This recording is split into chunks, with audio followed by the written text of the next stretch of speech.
I'm trying to remember your question to me, actually. I was very keenly to Victor's contribution. Yes, was focused on the insight that technology-enabled learnings only account for 8% of the learnings that take place today.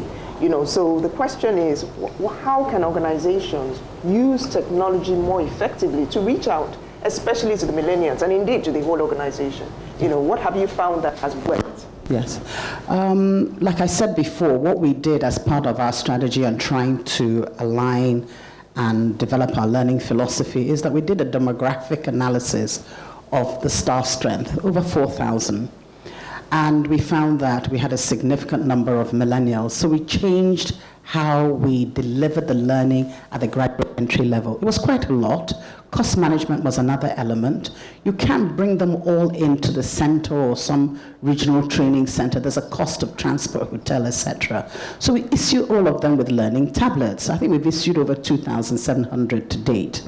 And what it is all the learning they need is loaded on it.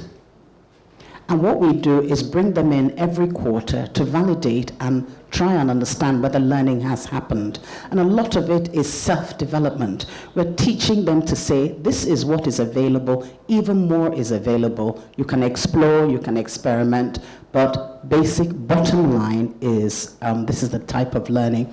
And it's more the kind of learning of what we call foundational learning, personal effectiveness, understanding yourself, and so on and so forth. Book reviews, they come in, we do book reviews. A few of them who love the books become, and we develop them to be book reviewers as well. And it's all part of our learning philosophy of being a learning organization, etc. But you need to understand how your people want to learn and deliver learning that actually delivers learning. For some of the older ones, they're still in classroom. But I've always shared with them this research that says classroom-based learning is not the best way to learn, and there are other ways. So we do podcasts with case studies. We've now sent out a notice to say, look, we want more case studies. We will pay for it. Go and write case studies of what happens in the organization that we should do differently. Develop a case study. And we all know that lessons learned is the best way for people to learn. And it's all part of on-the-job learning, which we have found is also the best way to learn. So what it is deliver learning that will deliver that learning and understand the demographics of your organization and customize as far as you can. But there is a whole lot of opportunity in technology-driven learning. And we are, through our LMS, driving that. And I have found that there is a lot of interest. And even that's part of the population you think that won't be interested are the ones, because of the subject content that says, can you do this, can you do this, can we have part 2, can we have part 3, and so on and so forth. Nigerians also love to learn. I think as a nation we have that drive and appetite.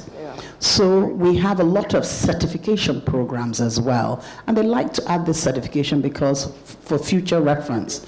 The banking industry is notorious for hiring today and telling you time out about 3 or 5 years down the line.